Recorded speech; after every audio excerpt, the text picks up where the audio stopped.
I'm no punk bitch. I ain't no punk bitch neither. I'm no I'll punk come back there and knock bitch. that head off. Well, good Thursday evening, friends. It's Thirsty Thursday, and as always, I want to say thank you all for watching, commenting, subscribing, and being part of the Joe Boo Sports Report.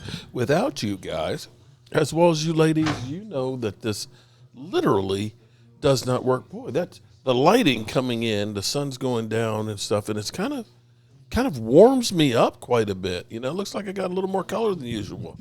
I've got my conspiracy theory up on trying to figure out what the Cowboys are going to do. It's going to be really, whatever happens is going to be reactionary because we really just don't have a clue as to how this draft is going to go. Nobody really and truly knows because I think the Derek Carr situation really shakes things up that now all of a sudden you have to think that New Orleans is going to be looking for a quarterback if they weren't already.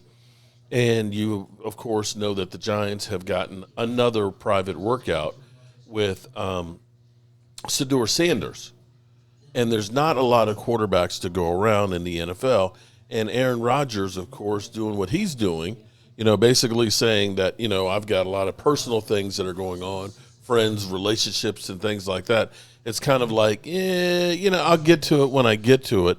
That you can't really rely on Aaron Rodgers, and so if you're the Steelers who just got, God, what's his name from Seattle, DK Metcalf, you need a quarterback to throw to him. You need a quarterback, okay? Kenny Pickett, that ain't good enough. That ain't good. You don't make that kind of investment and have Kenny Pickett. So you know that you now know the Steelers are definitely desperate there. And, of course, this is all the deflection time. Teams aren't really trying to let you know what they're doing. I believe that if somehow Genty gets past the Raiders, that the Cowboys will look to make a move to get up there to get Genty. I really and truly believe that that's the guy that they want. That has protested too much where we heard that the Cowboys wouldn't draft Genty, even if he fell to them and stuff. We heard that about a month or so ago. And, of course, we've got the whole love fest now going on with Matthew Golden. And it seems like they got all kinds of options here of things that they can do. They can definitely get somebody in the first round that should end up being an impact player for this team and a day one starter, which is what we need. Now, I want to go to this clip because Jerry Jones, the ultimate salesman, although you don't really have to sell the draft picks. You don't have to sell them because you're drafting them and they've got no choice in it. Unless you're like, Eli Manning, and you can kind of say, no, I ain't doing that. No, we're not going there. But listen to Matthew Golden because Jerry understands, unlike the coach for the Water Boy, you got to win mama. You got to win mama. Let's go to the tape. Matthew, I saw that you met Jerry Jones and you said he was, what is it? Let me see what this says. What is this photo? Why is it every time that I ask a prospect and I even just say the name Jerry Jones, their faces light up like the one that, like your face just lit up. Yeah. Why? I mean, that's Jerry Jones, he kind of legendary, you know what I'm saying? So, great guy, I had the opportunity to meet him, but, just being there, being able to meet Jerry, it was cool. It was a cool moment for me. Everybody's told me their Jerry story. Ashton, everyone's told what happened? What happened in that meeting?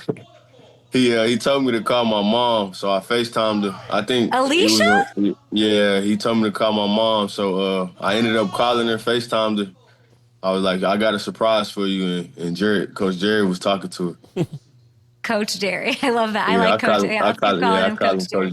Yeah. What did he say to your mom? Please don't let him be Coach Jerry. He was just talking to her, just telling her she raised a great young man.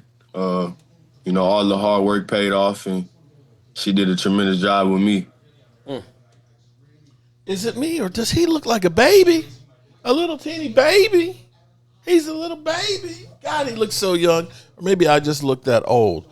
So Matthew Golden is a speedster. He is a speedster, and it would not be a bad because he's a great route runner from from what we've seen and what we've heard and things. And you know that Jerry Jones, he is a deal maker. That he's, I can see you, Matthew, out there with C.D. Lamb, and that Dak Prescott. He's had that rain Dakota. He's going to be raining them passes right to you, and we're going to be doing all kinds of stuff. And when you come to the Dallas Cowboys, you are going to be in the media, but he's not a free agent, so you don't really have to sell him. But he is definitely, I almost feel like we've got a little too much here on that. Now, one thing you want to keep in mind with the Dallas Cowboys when it comes to draft picks is they do like to get to know them. They do like to draft guys that are that they bring in on their 30 visits along with their Dallas Day visits. And, Matthew Golden was definitely one that was there. Ashton Jeanty was definitely that one that was there. Jackson Dart was there, of course. And so the Cowboys are in a unique position that right now, having gone out and got Hakeem, and I can't pronounce his last name, on the offensive line. He's another big body that he was on injured reserve last year with an injury, but a guy that you might be able to coach up and make them go ahead and have a decent offensive line. The thing I keep saying more than anything else is, with the exception of 23, most of the time the Cowboys' offensive line was a hodgepodge mess because Tyron Smith was out missing major time. And so 24, he wasn't here. 23, he had a full season, was all pro. But those other seasons there, he missed the majority of the seasons. And so, not that I don't want to have a great offensive line. I do. But with Dak Prescott, a guy who's great under pressure with the blitz, he needs weapons. If you've got weapons that can get open one-on-one, Dak is going to get them, no matter how the offensive line is. He is literally that good. But having Dak Prescott, running and dodging and everything else, and having guys that are still tightly covered, that ain't going to work. And so this is where I feel like the Cowboys need to get the weapons. Austin Jeanty would be great. Matthew Golden would be great. There's a lot of guys out there that will help this offense. But I almost feel like Keenan Allen is still in play.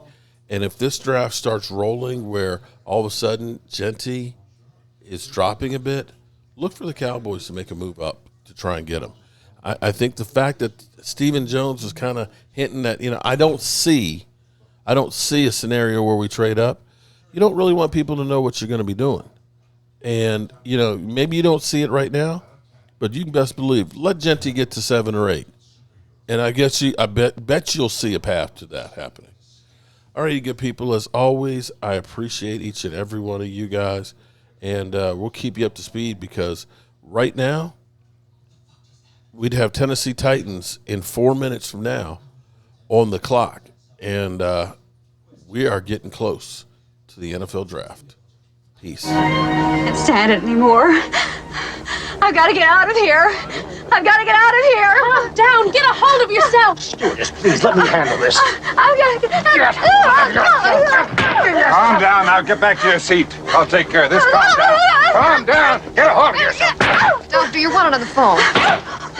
Everything's going to be all right. Please. Sister, please, I'll handle this. I've got to get out of here.